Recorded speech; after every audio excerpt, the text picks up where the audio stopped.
He walked into his own dealership dressed like an average customer just to see how they treated people. They mocked him, ignored him, sent him to the pre-owned lot, until he made one phone call that changed everything. The showroom smelled of polished leather and fresh coffee. Soft jazz played from hidden speakers, blending with the quiet hum of conversations and the click of expensive shoes on marble floors. Jonathan Reese stood near a sleek silver coupe, running a hand over its smooth curves.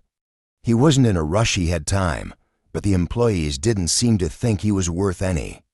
A young salesman in a sharp navy suit glanced at him, taking in his simple polo and jeans.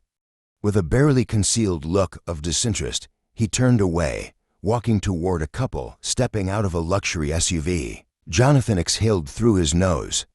He had seen this kind of behavior before. At first, it amused him.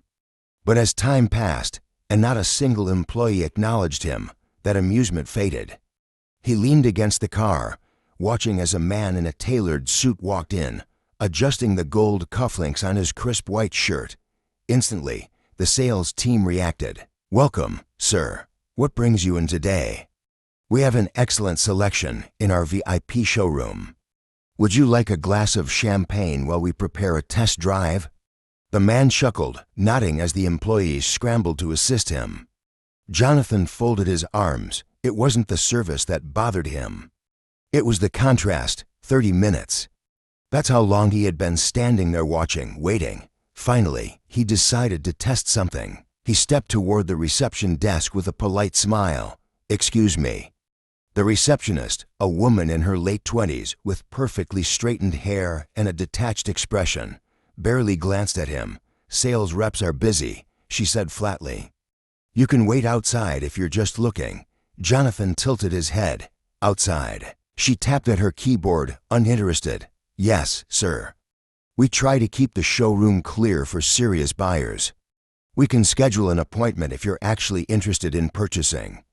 Her words weren't just dismissive, they were judgmental. Jonathan's grip tightened on the edge of the desk.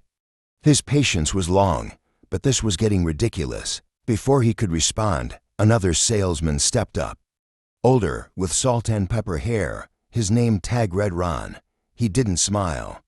Didn't offer a greeting. "Sir, this dealership caters to a certain clientele."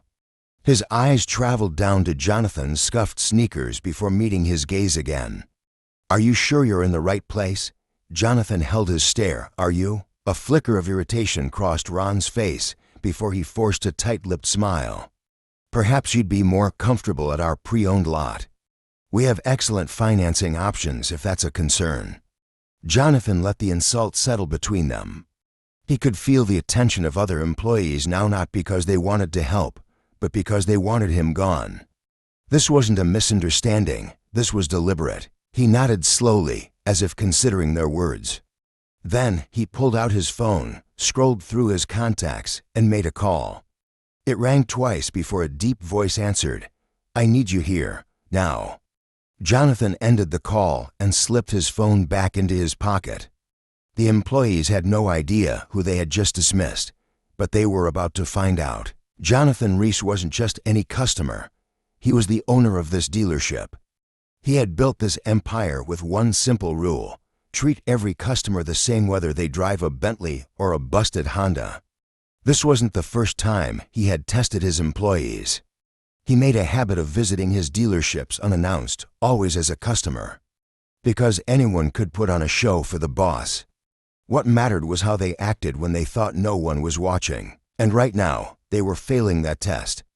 Jonathan stood near the reception desk, still ignored. He thought about how many other people had walked in and been treated like this. How many potential customers had been pushed away because they didn't look the part. Then the glass doors swung open. A sleek black Rolls-Royce Phantom pulled up outside. The valet rushed forward as a tall man in a charcoal suit stepped out, adjusting his cufflinks before pushing through the doors. The showroom fell silent. Every employee straightened, smoothing their suits, adjusting their ties. Ron, the salesman who had dismissed Jonathan, stiffened. The suited man walked with purpose. Then he locked eyes with Jonathan and smiled. The employees watched in confusion as he crossed the showroom, not toward the well-dressed customer they had been doting on, but straight to Jonathan. "Sir," he said respectfully, "apologies for the delay." Jonathan nodded, as if nothing was unusual. But the employees, they looked like they had seen a ghost. Ron took a nervous step forward. I'm sorry. I don't believe we've met." The suited man turned toward him, his face unreadable. "I'm David Langford, regional manager. And I believe you're the one I'm here to see." The energy in the room shifted. Ron's face went pale. The other employees froze, eyes darting between Jonathan and David, trying to piece together what was happening. Jonathan let the silence stretch before finally speaking. "So tell me, this is how we treat people here." The weight of those words hit like a hammer.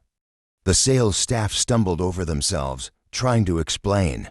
"Sir, we didn't realize." But there was no misunderstanding. The damage was done. David turned to the staff, his voice cold. "Effective immediately. Everyone involved in today's incident is terminated." The words landed like a punch. Ron's mouth fell open. "Wait, you can't." "This is not up for discussion," David cut in. "We don't run our business like this." Jonathan looked around at the employees who had judged him so quickly. Then, in a voice quiet yet firm, he said, "Respect doesn't cost a damn thing."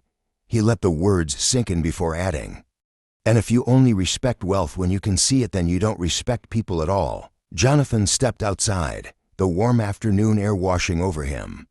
The dealership behind him was in chaos, but it wasn't his problem anymore. A valet rushed forward. "Sir, can I get your car for you?" Jonathan glanced at him. Unlike the others, this young man had done his job without arrogance or bias. He pulled a $100 bill from his pocket. "You handled yourself well today." The valet hesitated before taking it. "Thank you, sir." "I just treat everyone the same." Jonathan smiled faintly. "That's exactly why you'll go far." A black Mercedes Maybach pulled up, and his driver stepped out. Jonathan slid into the back seat, looking once more at the dealership. Some lessons are learned the easy way, others, they come at a cost. If you believe respect should be given to everyone, drop a comment below. Have you ever experienced something like this? Share your story. And if you love stories like this, hit that subscribe button and press the bell icon for more. This is Unfolded Tales Explained, where the best lessons come from real moments like these.